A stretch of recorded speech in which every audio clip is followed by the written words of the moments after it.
The story beginning start at the medieval world was filled with cruel punishments like the rack or the wheel. But there is one execution method that stands out as the absolute pinnacle of human cruelty. We are talking about a punishment so horrific that it was only legal in England for 16 short years because even the bloodthirsty people of the Tudor era found it too disgusting to watch. The punishment is boiling alive, and it was reserved specifically for the crime of poisoning, which was considered the most cowardly and treacherous act a person could commit. Imagine you are living in London in the year 1531 and you are walking through the muddy streets of Smithfield, which is the famous execution site of the city. You usually enjoy a good hanging because it is a chance to drink some ale and cheer for justice. But today, the mood in the crowd is different. There is a giant iron cauldron sitting on a fire in the middle of the square. And the water inside is bubbling and steaming with a menacing hiss. You are about to witness the execution of a man named Richard Rose, who was the cook for the Bishop of Rochester. This is not a common criminal, but a man who used his position of trust to put a white powder into the porridge of his master's household. The bishop named John Fisher did not eat the porridge that day because he wasn't hungry. But 17 people in his house fell violently ill. 2 people died in agonizing pain, including a woman named Alice Kerwin and a poor beggar, who had been given the leftovers as charity. You have to understand that, in the mind of King Henry, the 8th poisoning was not just murder, but a form of high treason against the natural order of society. If you cannot trust your own cook to prepare your food, then you are never safe, no matter how many guards you have standing at your door. The king was so terrified of poison that he personally pushed a new law through Parliament called the Act for Poisoning. This law stated that anyone caught poisoning another person would not be hanged or beheaded, but would be boiled to death without the benefit of the clergy. This meant that not only would your body be destroyed in the most painful way possible, but your soul would be sent straight to hell without a final prayer. Now, put yourself in the shoes of Richard Rose as he is led out into the square wearing nothing but a simple shirt. You can feel the heat radiating from the cauldron from 10 meters away, and the steam is rising into the cold English air like a ghost. You are bound in heavy iron chains that are attached to a long wooden pole or a pulley system suspended over the pot. The executioner is not wearing a hood, but a heavy leather apron to protect himself from the splashing water that will soon turn into a deadly soup. You look at the crowd and you see fear in their eyes because they have never seen anything like this before. You scream for mercy and you claim that it was just a joke gone wrong or that you were tricked into doing it. But the king doesn't care about your excuses. The executioner hoists you into the air and you dangle helplessly over the boiling water while your skin starts to sweat from the terror and the steam. Then he begins to lower you slowly into the cauldron feet first so that you can feel every single inch of your body being cooked. The moment your feet touch the water, the pain is instantaneous and so overwhelming that your brain cannot even process it. The nerve endings in your skin are destroyed within seconds, but the shock keeps you conscious for far too long. You try to pull your legs up, but the chains are too heavy, and the executioner dunks you again and again like a teabag. This is not a quick death like the guillotine, but a slow and deliberate process of destruction that is designed to terrify anyone watching. The crowd watches in silence as the skin begins to peel away from the bone and the water turns a dark and murky color. You are screaming so loud that it hurts the ears of the people standing in the front row, but there is no escape from the iron pot. The act for poisoning specifically forbade the family of the victim from asking for mercy, so there is absolutely no hope for a pardon. Eventually the screaming stops not because the pain has stopped but because your throat has been scalded by the steam and you can no longer make a sound.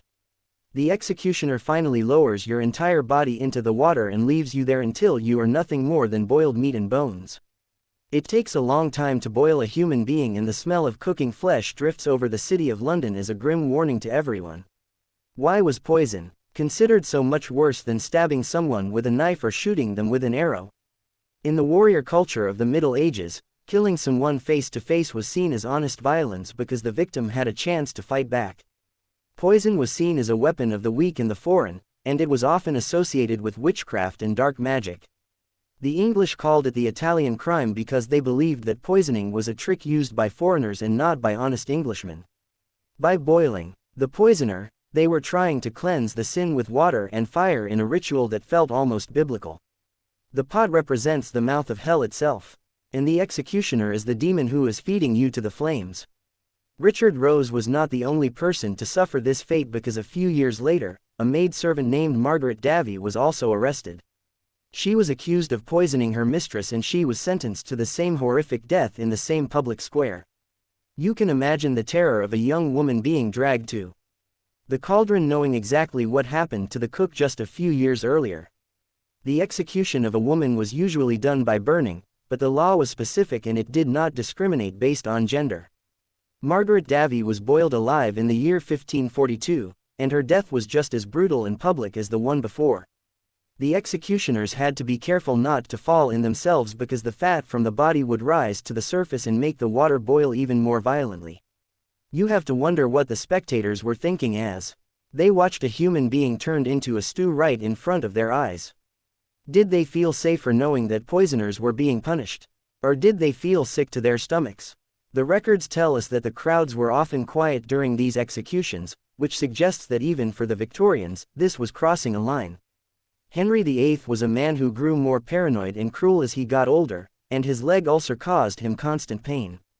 He saw enemies in every shadow, and he believed that his wives and his courtiers were plotting against him. The boiling punishment was a reflection of his own inner terror and his desperate need to control the world around him with absolute fear. But the human body is resilient, and sometimes the execution did not go as smoothly as planned. If the wind was blowing the wrong way, the fire might die down and the water might cool off, which would prolong the agony for the victim.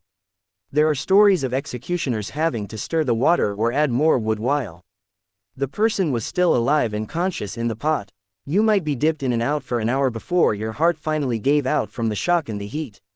It was a form of torture that was masquerading as justice, and it remains one of the darkest chapters in English legal history. But fortunately for the criminals of England, this madness did not last forever. When Henry died in 1547, his son Edward VI took the throne, and he was a much more lenient and humane ruler. One of the first things he did was to repeal the Act for poisoning, because he recognized that it was barbaric and Christian. The punishment for poisoning went back to being hanging or burning, which sounds terrible to us, but was a mercy compared to the cauldron. You have to realize that the 16 years of boiling were a unique anomaly caused by the specific fears of one paranoid king. It shows us how the law can be twisted by the personality of the ruler and how fear can lead to extreme cruelty. Today we look back at the Middle Ages and we think they were all savages. But even they had limits on what they would accept.